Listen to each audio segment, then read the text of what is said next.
वर्णिवेशरमणीय दर्शनं मन्दहासरुचिराननाम्बुजं पूजितं सुरनरोत्तमैर्मुदा धर्मनन्दनमहं विचिन्तये।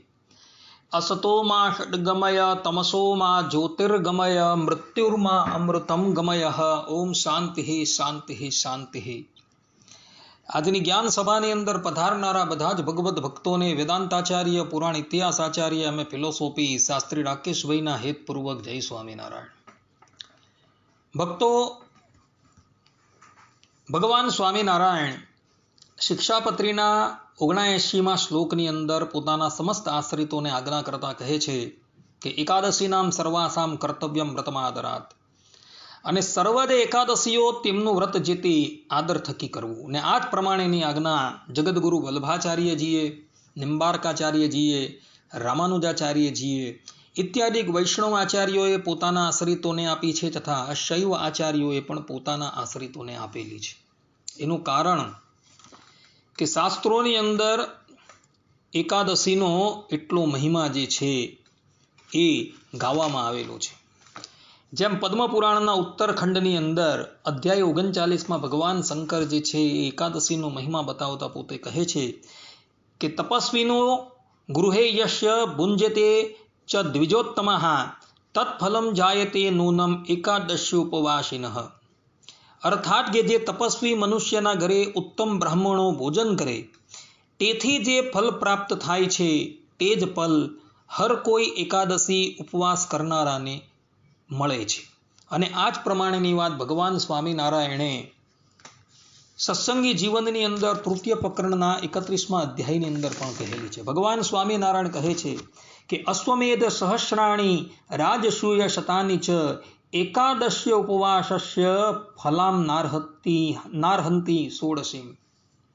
અર્થાત કે એકાદશી ઉપવાસનું જે સુકૃત થાય છે તેના 16મા ભાગને પણ 1000 અશ્વમેધ અને 100 રાજસૂય યજ્ઞનું સુકૃત સમાન થઈ શકતું નથી. ભક્તો, એક અશ્વમેધ યજ્ઞ અને એક રાજસૂય યજ્ઞ તમારે કરવો હોય ને તો આ પૃથ્વી પરનો જે સૌથી મોટો ધન કુબેર હોય ને એ પોતાનું સમસ્ત ધન જે છે એ એક યજ્ઞની અંદર પણ જો વાપરી નાખે ને તો પણ એ યજ્ઞ જે છે એ પૂર્ણ ન થાય. એટલું બધું ધન રાજસૂય યજ્ઞની અંદર અને અશ્વમેધ યજ્ઞની અંદર જોઈએ. પરંતુ એવા 1000 અશ્વમેધ યજ્ઞ અને 100 રાજસૂય યજ્ઞનું સુકૃત પણ જે છે એ એકાદશીના વ્રતની આગળ 16મા ભાગની પણ તુલના કરી શકતા નથી. એટલું એકાદશીનું મહાત્મય જે છે એ શાસ્ત્રોની અંદર ગાવામાં આવેલું છે. ભક્તો, આ વખતે જેઠ કૃષ્ણ એકાદશી આવી રહી છે. આ એકાદશી જે છે એ યોગીની એકાદશીના નામથી ઓળખાય છે. એનો મહિમા જે છે એ બ્રહ્મવૈવત પુરાણની અંદર તથા પદ્મપુરાણના ઉત્તરખંડની અંદર યુધિષ્ઠિર મહારાજના પૂછવાથી ભગવાન શ્રી કૃષ્ણએ પોતાના સ્વમુખે વર્ણવેલું છે. તો હવે યુધિષ્ઠિર મહારાજ અને ભગવાન શ્રી કૃષ્ણના સંવાદ રૂપ આ યોગીની એકાદશીનો મહિમા જે છે એ આપણે શ્રવણ કરીએ. યુધિષ્ઠિર મહારાજ બોલ્યા કે હે મધુ નામના દૈત્યને મારનારા શ્રી કૃષ્ણ, જેઠ મહિનાના કૃષ્ણ પક્ષની વિશે કયા નામની એકાદશી થાય છે તે મારી આગળ કહો. શ્રી કૃષ્ણ ભગવાન બોલ્યા, હે યુધિષ્ઠિર રાજા, હું વ્રતોમાં ઉત્તમ વ્રત તમારી આગળ કહું છું તે શ્રવણ કરો.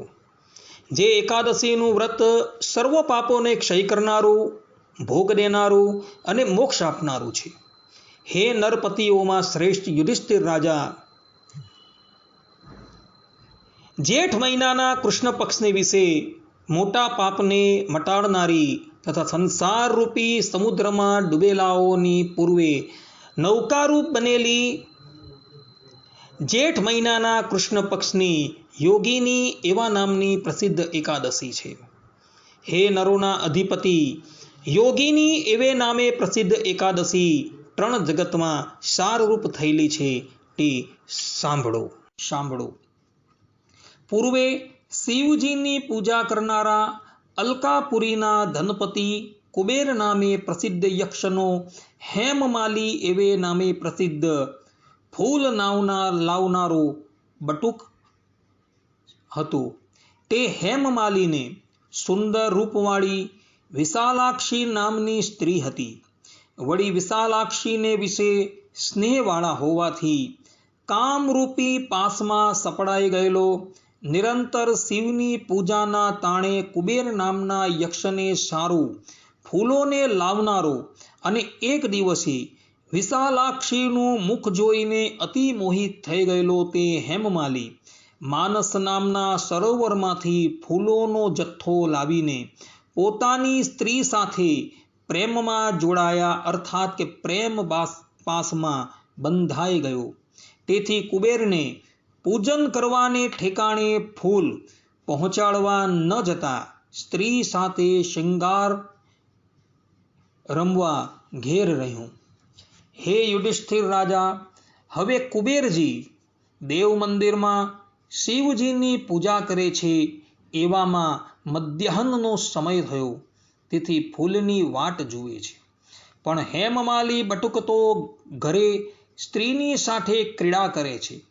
એથી ફૂલ ચડાવવાનો સમય જતો રહેવાને લીધે કોપ પામવાથી યક્ષોના રાજા કુબેર બોલ્યા, હે યક્ષો, દુષ્ટ મનવાળો હેમમાલી બટુક આજે ફૂલ લઈને શા સારો આવતો નથી, એનો નિશ્ચય કરો. એ રીતે વારંવાર કુબેરજી બોલ્યા. યક્ષો બોલ્યા, હે રાજા કુબેરજી, સ્ત્રીની કામનાવાળો, સ્ત્રીને વિશે આસક્ત થયેલો તે હેમમાલી બટુક પોતાની મરજીથી અર્થાત કે ઈચ્છાથી સ્ત્રીની સાથે રમણ કરે છે. આવું યક્ષોનું બોલવું સાંભળીને ક્રોધ ચડાવી કુબેરજીએ તુરત હેમમાલી બટુકને પૂજાના સ્થાને બોલાવી મંગાવ્યું. હવે એ હેમમાલી સ્ત્રીની સાથે ક્રીડા કરતો. એવામાં યક્ષરાજ કુબેરનું ઉતાવળું આમંત્રણ જેવું આવ્યું કે તે જ વખતે તે હેમમાલી બટુક પણ વખતસર ફૂલ ન પહોંચાડી શકવાની વાત યાદ આવવાને લીધે ભય પામવાથી આકુળ વ્યાકુળ નેત્રવાળો એકદમ ઊભો થઈ શિવાલયની અંદર જઈ નમસ્કાર કરીને કુબેરની આગળ ઊભો રહ્યો.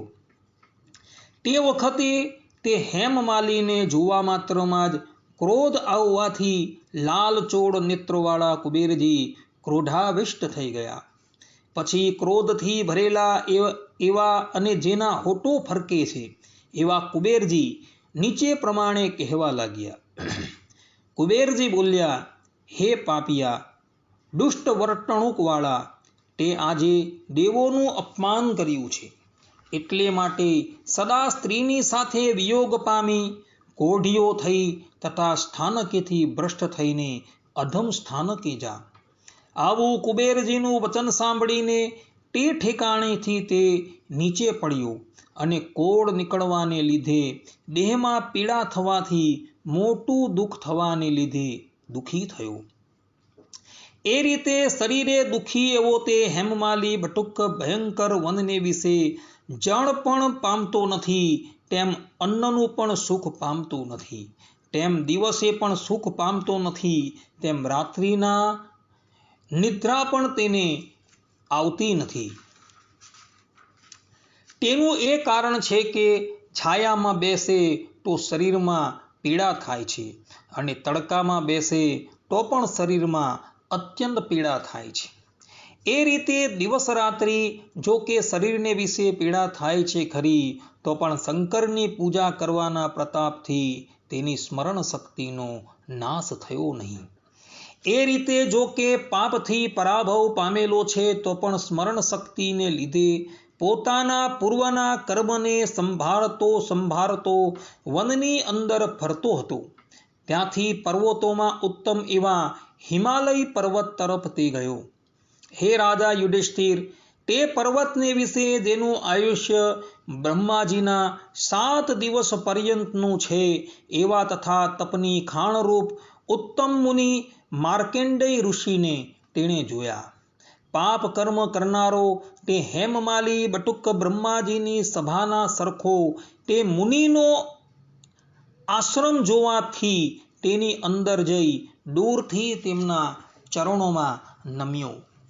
એ રીતે તેને દૂરથી નમન કરતો જોવાને લીધે મુનિઓમાં ઉત્તમ એવા માર્કેન્ડેય મુનિ તે હેમમાલી બટુકને કોઢવાળો જોવાથી પરોપકાર કરવાને માટે તે હેમમાલી બટુકને આ વચન કહેવા લાગ્યા. માર્કેન્ડેય ઋષિ પૂછે છે, હે હેમમાલી બટુક, તને શા કારણથી કોઢ નીકળ્યો છે અને શા કારણથી તું અતિ નિંદવા યોગ્ય થયો છે તે મને કહે. એ રીતે બુદ્ધિમાન એવા માર્કેન્ડેય મુનિના પૂછવાથી તે હેમમાલી બટુક બોલ્યો કે હે મુનિ માર્કેન્ડેય, હું હેમમાલી નામનો બટુક યક્ષોના રાજા કુબેરનો સેવક છું. પ્રતિ દિવસ નિત્ય શિવ પૂજન વખતે માનસ સરોવરમાંથી પુષ્પોનો જથ્થો લાવીને કુબેરજીને આપતો હતો. એક દિવસે સ્ત્રીનું સુખ ભોગવવામાં આસક્ત થયેલો હું કામ વ્યાપવાને લીધે આકુળ વ્યાકુળ ચિત્ત હોવાથી સેવાના વખતે ફૂલ પહોંચાડવાનું ભૂલી ગયો. તેથી હે મુનિ માર્કેન્ડેય, ક્રોધ પામેલા એવા રાજાઓના રાજા કુબેરે મને શાપ આપ્યો.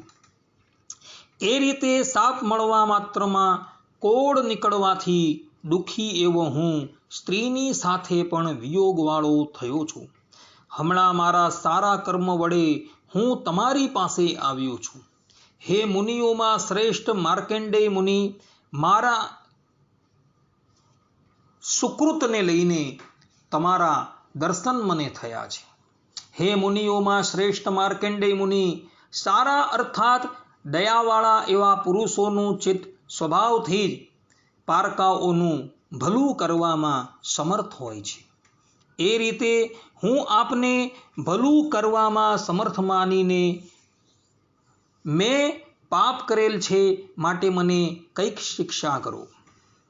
માર્કેન્ડેય મુનિ કહે છે, તે જે રીતે અહીં મારી આગળ સત્ય કહ્યું છે પરંતુ અસત્ય કહ્યું નથી, તેથી હું તને સુખ દેનારા વ્રતનો ઉપદેશ કરું છું, તે તું શ્રવણ કર.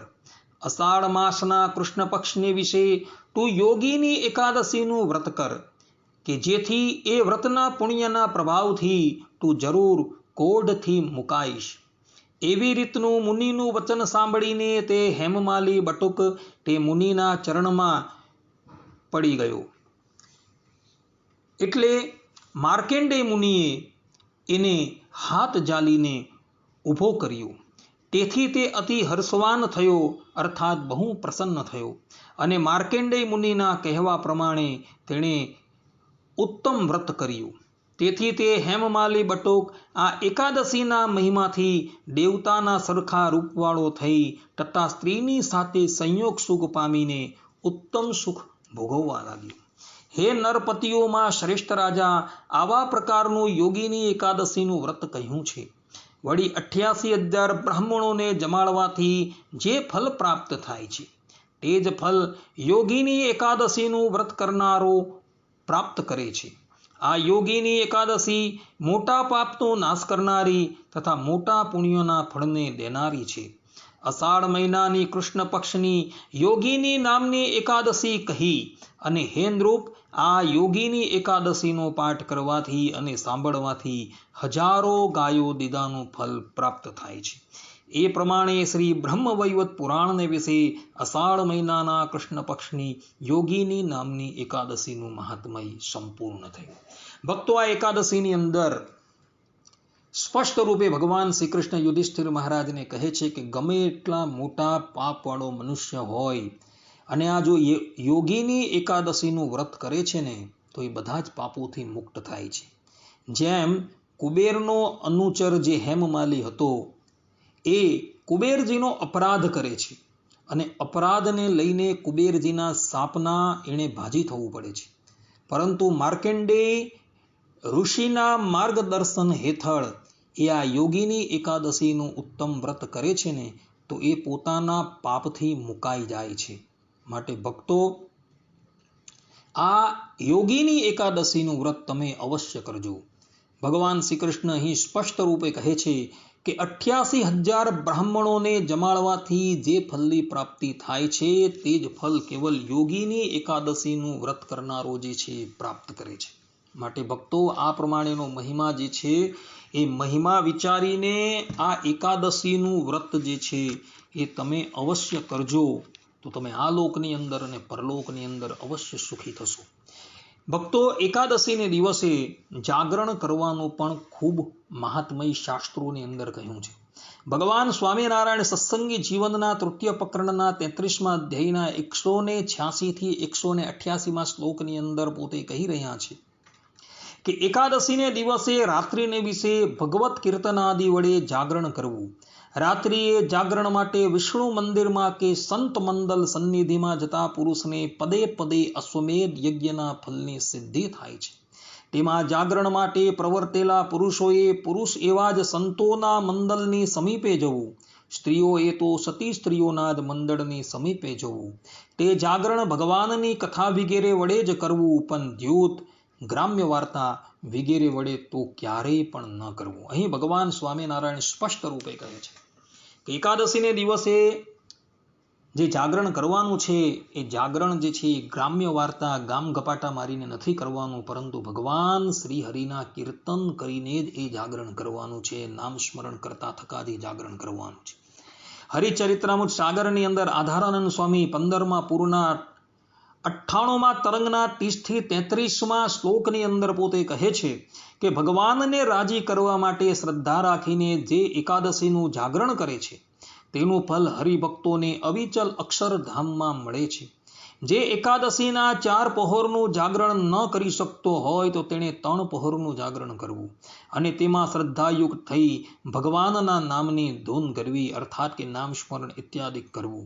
જેનાથી 3 પહોરનું જાગરણ ન થઈ શકે તેણે 2 પહોર સુધીનું જાગરણ કરવું, અને 2 પહોરનું પણ ન થઈ શકે તો તેણે 1 પહોરનું અર્થાત કે 3 કલાકનું જાગરણ તો જરૂર કરવું. અને જે 1 પહોરનું પણ જાગરણ ન કરી શકે તેને તો ગુણ બુદ્ધિ વાળો હરિભક્ત જાણવો. ભક્તો, 1 પહરની અંદર 3 કલાક હોય છે. સૂર્યાસ્ત થાય ત્યાંથી પહરની ગણના શરૂ કરવાની હોય છે. એમ 3 કલાક પર્યંત ઓછામાં ઓછું જાગરણ કરવું જ જોઈએ. તો ભગવાન શ્રી હરિની તમારા પર અતિશય પ્રસન્નતા થશે. ભગવાન શંકર પદ્મપુરાણના ઉત્તરખંડના અધ્યાય 38ની અંદર કહે છે, જે પાપથી મોહિત થઈ એકાદશીનું જાગરણ કરે તો તે મારો શિવનો પણ ભક્ત નથી, અથવા મારો જે ભક્ત પાપથી મોહિત થઈ શ્રી હરિના એકાદશી વ્રતનું જો જાગરણ ન કરે તો તેણે કરેલું મારું પૂજન વ્યર્થ થાય છે. કારણ કે મારા પૂજનથી શ્રી હરિનું જે પૂજન કરે નહીં તે સાચો શિવ ભક્ત નથી, તેમજ એ સાચો સૂર્ય ભક્ત પણ નથી, અને તે સાચો શક્તિનો ઉપાસક પણ નથી, તેમજ એ ગણપતિનો પણ સેવક નથી. વળી જે મનુષ્ય હર કોઈ એકાદશી તિથિએ જમે છે તેને ખરેખર પશુથી પણ અધિક પાપી જાણવો જોઈએ. આ પ્રમાણે ભગવાન શંકર કહે છે કે જે એકાદશીને દિવસે પાપથી મોહિત થઈને એકાદશીનું જાગરણ કરતો નથી ને, ભલે એ મારો ભક્ત શિવનો ભક્ત હોય ને તો પણ એ મારો ભક્ત નથી. માટે ભક્તો, એકાદશીને દિવસે જાગરણ અવશ્ય કરવું. અને એકાદશીને દિવસે જે પણ કોઈક વ્યક્તિ અન્ન ગ્રહણ કરે છે તો તે વ્યક્તિ પશુથી પણ અધિક પાપી જાણવો, એમ ભગવાન શંકર અહીં પદ્મપુરાણમાં કહી રહ્યા છે. માટે ભક્તો, એકાદશીને દિવસે ફલાહાર કરજો. ફલાહારની અંદર અશક્ત હોય તો ફરાળ કરજો. આમ જોવા જઈએ તો ભગવાન સ્વામિનારાયણ અને બીજા આચાર્યો એમ જ કહે છે કે એકાદશીને દિવસે જલ પણ ગ્રહણ ન કરવું, અર્થાત કે આચમન સિવાયનું જલ પણ ગ્રહણ ન કરવું. પરંતુ જે લોકો અશક્ત હોય તે જલપાન કરી શકે છે, એની અંદર પણ અશક્ત હોય તો તે પયઃપાન એટલે કે દૂધપાન કરી શકે છે, તેમાં પણ અશક્ત હોય તે ઘૃતપાન એટલે કે ઘીપાન કરી શકે છે, એમાં પણ અશક્ત હોય તો ફળાહાર કરી શકે છે, અને ફળાહારની અંદર પણ અશક્ત હોય તો એક સમય એ ફરાળ જે છે એ કરી શકે છે. માટે ભક્તો, ફરાળ કરીને પણ એકાદશી કરજો, પરંતુ એકાદશીને દિવસે ક્યારેય પણ અન્ન ગ્રહણ કરતા નહીં, કારણ કે શાસ્ત્રોની અંદર વિધાન છે કે જે પણ કોઈક વ્યક્તિ એકાદશીને દિવસે અન્ન ગ્રહણ કરે છે એ ગ્રાસે ગ્રાસે પાપ ગ્રહણ કરે છે. કારણ કે શાસ્ત્રોમાં કહેલા જેટલા પણ પાપો જે છે એ બધા જ પાપો એકાદશીને દિવસે અન્નની અંદર નિવાસ કરીને રહેલા હોય છે. એ દિવસે અન્ન ખાનારો જે છે એ ગ્રાસે ગ્રાસે પાપ ગ્રહણ કરે છે. માટે ભક્તો, આ પ્રમાણે પાપથી ભય પામીને તમે બધા એકાદશીનું વ્રત કરજો. વૈજ્ઞાનિક દ્રષ્ટિએ પણ તમે જોજો કે 15 દિવસે આવતું આ એકાદશીનું વ્રત કરવાથી, અર્થાત કે તમારી જઠરા અગ્નિને આરામ આપવાથી તમારું સ્વાસ્થ્ય જે છે એ પણ સારું રહેશે. વૈજ્ઞાનિકો પણ આ વાત જે છે માની ગયા છે. માટે ભક્તો, વિજ્ઞાનની દ્રષ્ટિએ પણ આ એકાદશીનું વ્રત જે છે એ ફલદાયી છે, અને શાસ્ત્રીય દ્રષ્ટિએ જોવા જાય તો આ ફલ જે છે એ અતિશય લાભદાયી છે. માટે ભક્તો, આ પ્રમાણેનો મહિમા વિચારી આ એકાદશીનું વ્રત અવશ્ય કરજો, તો ભગવાન શ્રી હરિની પ્રસન્નતા તમારી ઉપર અતિશય થશે. આટલું કહીને હું મારા પ્રવચનને વિરામ આપું છું. સર્વે સંતુ નિરામયઃ, સર્વે સુખીનો ભવંતુ, સર્વે ભદ્રાણિ પશ્યન્તુ, મા કશ્ચિત દુઃખ ભાગ ભવેત. અસ્તુ. જય સ્વામિનારાયણ.